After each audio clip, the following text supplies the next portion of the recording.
Zittel, what's up, boxing fans? Here, joined by undefeated middleweight prospect out of Michigan, the fighting town of Michigan. My man Devell Smith, 9-0, seven knockouts, just got a knockout, I believe, on DAZN against Isao Herrera. Devell, what's going on, man? How you doing? Good, good, man. Well, first off, let's get to it. Couldn't find too much on the amateur record online. When did you start fighting amateurs and what was some of your amateur accolades for those that don't know? I started boxing at 7, 8 years old, and I started in Southwest Detroit, and then I eventually went to the Kronk gym around 8, 9 years old, and then I won a lot of big tournaments like ringside. Back when they was doing that, I won that 3 years in a row. I won a title tournament. The last tournament I fought in, I was 15. I fought in Silver Glove Nationals. I came in like, I don't know, like sixth place or something like that. I kind of lost the first day. It was my first time advancing for regionals and nationals and things like that. But after I lost, I kind of got a little discouraged, and then I decided I'd just focus on school, finish school, and then I had to make that decision. Do I want to, go to college and be a pilot or whatnot, or do I want to box? And in the back of my head, I'm like, I'm a boxer, I'm a fighter. Like this is my call, and this is what I need to be doing. So I jumped back in the water and started training with Sugar Hill when I was about 18, 19 years old. And then as we were about to get ready for Golden Gloves in 2020, coronavirus happened and shut literally everything down, probably like 3 weeks before Golden Gloves.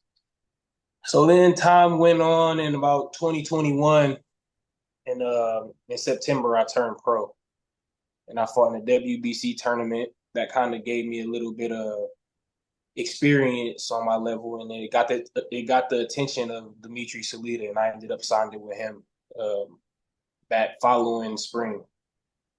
Man, interesting. I'm trying to put myself in your shoes where so was college just starting and you're like, yeah, this isn't me, man. I feel stuffy in here. I got to get to the boxing gym. Yeah, Yeah. So the yeah, like yeah, go ahead. yeah, like every night I'd be laying down in bed and I'd just be thinking about, walking out to the ring and the music playing and the lights hitting me and fans screaming and just fighting in the ring, and like it'd be in the middle of the night and my heart just pounding through my chest as if I'm in the middle of the fight. So it was just calling my name the whole time. So I had to, and I couldn't help myself but to get back in the gym. So when you walked away, I think you said it was 2018 or was it 50? More like 2016. I was 15 years old. Was part of it, so was it just like a lack of belief? You kind of lost that confidence for a moment in time then? Not necessarily lost the lack of confidence. I kind of felt like, I lost. It was like I felt like my coach didn't want to deal with me no more, which wasn't the case. But it was all just me being in my head, kind of being discouraged. But I always had the belief in myself. But you actually had a plan B lined up to be a pilot. Is that right? No, I wouldn't even necessarily call it a Okay. plan B. Okay. I was just finishing school, and then we talking about college, and we had senior projects, and they're like, "What would you like to do? What kind of career would you have?" In the back of my head, I'm thinking professional boxer, but I'm like, "What's something else that I would like to do?" And I'm like, I would drive past the airport a lot because we would drop my fiance's mom off at work, and we'd be driving past the airport, so I would see all the lights and stuff, and I thought it'd be so cool to be on a plane and fly it. So I got accepted to Western University for the aviation program, but Wow. then I kind of pushed that off to the side to pursue my dream. Well, it sounds like you did okay in school then. Yeah, I did great in school. I'm very smart, very Hey, intelligent. that's what's up, brother. Do you feel like that IQ translates in the ring? Most definitely. Yeah, I'm a high IQ fighter. I like to take my time, pick my shots, and set up my shots, and just really, fill out my opponent and figure everything out in there. Did you know the late great Emanuel Stewart as a kid then? Before Yes, before I actually did. When I was a kid, I won ringside the tournament, and my dad, he walked up to him. He said, "Hey, Emanuel Stewart, Deville went out there and won ringside." And he looked at me. He was like, "I'm not surprised at all." And it was talks about my dad told me, he was like, "Yeah, Emanuel, he wanted to train you," but I told him no because we had our coaches at the time and whatnot.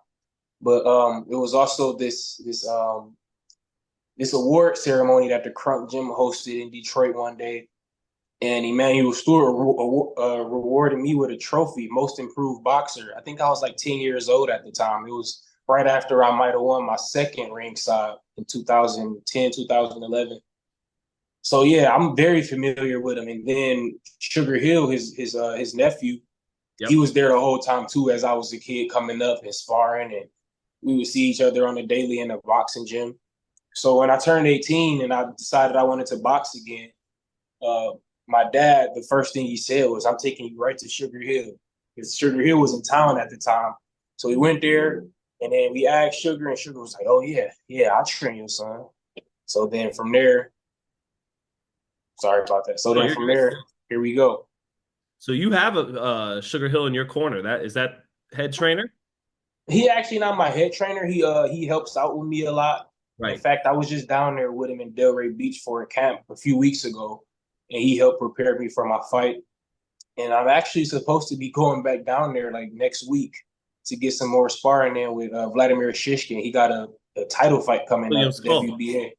Yep. IBF. The IBF against William Skull. Yeah. Yep. Is it the IBF? Okay, I thought it was a WBA. I don't know why. But yeah, he fighting against William Skull. So I'll be going down there to get some work from him That's some great again. work, man. You're helping a champ, or not a champ, but you're helping someone get ready for a title fight. Who's some of the other guys you've sparred with? I done spar with Tony Harrison. Hmm. I sparred with him a few Great. rounds. I didn't get to spar him as frequently as I wanted to, but I sparred with him a few rounds. I sparred with Charles Conwell plenty Hmm. of times. That's a great fighter. I sparred with his brother Isaiah Steen. I sparred with I don't know if you know Janelson Figueroa. I sparred with Andrell Holmes back when I was like 19, 20 years old. I was actually sparring with Vladimir back when I was 19, 20 years old when I first started boxing again. And yeah, that's first names off the top of my head that I could think of. Well, let's keep it real, Devel. Did you hold your own? It's okay if you did it because there's been great fighters who have said I got my ass kicked at 18, 19 years old sparring Right. on a couple, more experience. But did you hold your own with Conwell, with some of the other guys you mentioned? Yeah, yeah. I'll definitely be real with you. When I was 19, I was sparring with Vladimir. The first round, I was giving it to him. I was, moving at a fast pace, and I messed around and kind of tired myself out a little bit. But then that day, I learned that these guys on the next level, they have a switch that they can flip. And then they had turned it up on you, and he did exactly that. I can't think of another time I got beat up before. That was probably, yeah, Vladimir got me pretty good when I was about 19, 20. I hold my own with him now. We have very great work.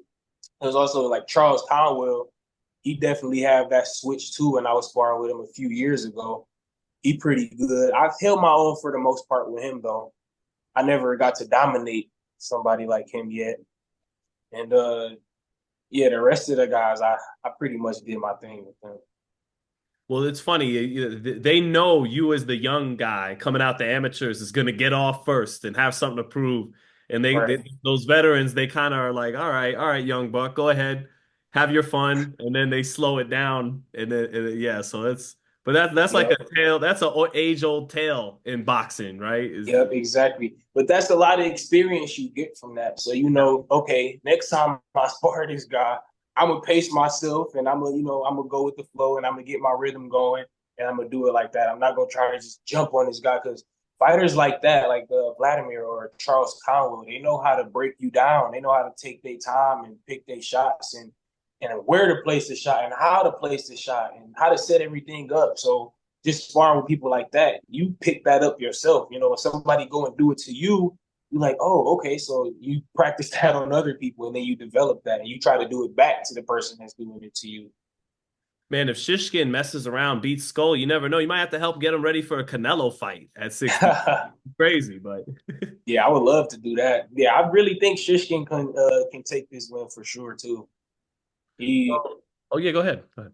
yeah, he's a great fighter. He got great speed, great power. I like the way he moves his feet going in and out, his head movement. I learned a lot from Vladimir actually. That's great, man. Well, the audience can't see it, but I'm wearing a Lennox Lewis shirt, so it's kind of ironic. I'm talking to a guy who fought in the Kronk, and Yep. Lennox got at his best. So, but the thing with Lennox and Tommy Hearns, Gerald McClellan, these were guys that were tall, that came out of the Kronk, that had a lot of success using that height. And here you are, 6'2" middleweight. Do you feel like, did you study those guys and understand that lineage and feel like you can duplicate some of that being a tall middleweight? Absolutely. The fighter I watched the most out of the guys you named was Tommy. Like some nights I literally go to sleep watching Tommy's fight. And Oh, darn. the way he worked body shots and set everything up, I kind of developed that myself coming up in the Kronk gym, which is why everybody since I turned pro kind of start, giving that comparison. Tommy Hearns, he the next Tommy Hearns is what everybody is saying now. But yeah, most definitely. I think just from coming up from the Kronk gym, I picked up those styles like subconsciously. Well, all those guys got a great right hand, or as the youngins call it, the brick hand. Okay. Do you feel like that you got a moneymaker in the right hand? Absolutely. Absolutely. Matter of fact, I feel like I stopped seven people, maybe six, at least five or six of those came from the right hand. And I got a great body shot. I definitely have power in my left hand as well, but they all seem to fall to the right hand. It's like, I guess it's my signature. Well, before you get out of here, man, 160 is wide open. Really, the other young middleweight in the United States I could really think of is Troy Isley, but outside of that, it's pretty wide open at the top. Do you survey the scene and be like, I can beat this guy, I can beat that guy, I could beat the champions when I get there? Most definitely. I definitely scope out the competition a little bit. And I think I can beat pretty much anybody at 160. As long as I keep on progressing in my career, keep my development going, and get my experience up. By the time I get to those levels and to those big fights, I'll be more than ready. I'm definitely going to be a champion one day. So put Janabek on notice if he's listening. Put everybody on notice. Put the whole boxing world on notice. Everybody gonna know the name DeVille Smith. DeVell, thank you for your time, man. Just enjoyed hearing your story. Well, you just fought Herrera, but I'll be watching next time you're up. If there's anything else you want to let the fans know, let it be known. We got something brewing. I'll just say that we definitely have something brewing, and just stay tuned.